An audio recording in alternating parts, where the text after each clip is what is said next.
नमस्कार संपूर्ण दर्शकवृन्द, म ज्योतिषी सन्देशका आपले मेरो च्यानल आध्यात्मिक दर्शनमा सम्पूर्णलाई स्वागत गर्दछु। सबैजना सन्चै हुनुहुन्छ नि? अवश्य पनि सबैजना सन्चै हुनुहुन्छ होला। आज मैले हजुरको लागि एउटा नयाँ आवश्यक जानकारीमूलक श्रृङ्खलामा भिडियो लिएर आएको छु। आजको यस भिडियो हिन्दू धर्मावलम्बीको लागि एकदमै आवश्यक भिडियो रहेको छ, जुन अहिलेका युवा पुस्ताहरूको लागि पनि एकदमै आवश्यक भिडियो रहेको छ। तसर्थ यस भिडियोलाई अन्तिमसम्म स्किप नगरिकन हेरेर साथ दिनु होला। आफ्ना परिवारजनका सामु, आफ्ना साथीभाइको सामु अवश्य पनि यस भिडियोलाई एक शेयर गर्नु होला, किनकि ज्ञान बाँडे ज्ञान बढ्छ। हजुरलाई एउटा जानकारी दिने उद्देश्यको अभिप्रायका साथ यस भिडियो लिएर आएको छु। धेरैजनाले त भिडियोको थम्बनेल हेरेर नै भिडियोको शीर्षक के रहेको छ थाहा पाइसक्नु भयो होला। अब थाहा नपाउनेहरूलाई पनि आजको शीर्षक बारेमा जानकारी दिउँ न त। आजको शीर्षक रहेको छ, एकै गोत्रमा विवाह गर्न हुन्छ कि हुँदैन, शास्त्रीय कारण के रहेको छ, यसको वैज्ञानिक सत्य के रहेको छ।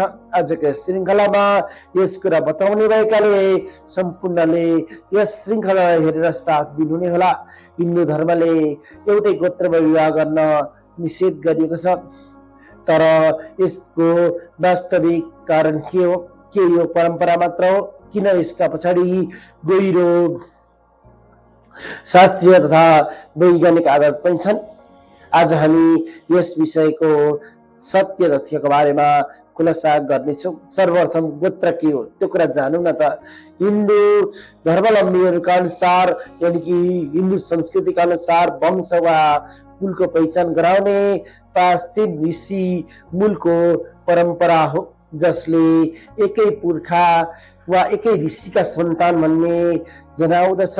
यो बाजे बजुराबाट सुरु भई अविच्छिन्न रूपमा चलिआएको वंशीय परम्परा हो। यसले रगतको नाता र एउटै परिवारको मूल बोध चाहिँ गराउने गर्दछ। शास्त्र अनुसार गोत्रले व्यक्तिको रगत सम्बन्ध र आध्यात्मिक परम्परालाई जनाउँछ। अब गोत्र के हो हजुरहरूले बुझ्नु नै भयो होला। अब यसको शास्त्रीय कारण के रहेको छ त त्यो कुरा पनि जान्नु न त। विवाह एक पवित्र बन्धन हो। एकै गोत्रको रगतको सम्बन्ध समान मानिन्छ।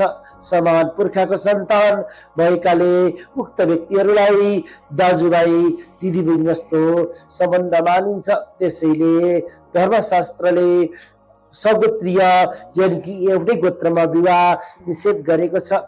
कस्तो एउटै गोत्र भनेको बुझ्नु भएन भने हजुर भारद्वाज गोत्रको हुनुहुन्छ भने अर्को भारद्वाज गोत्रसित बिहे गर्नु हुँदैन। म साण्डिल्य गोत्र गएको छु, मैले साण्डिल्य गोत्र केटीसित विवाह गर्नु हुँदैन।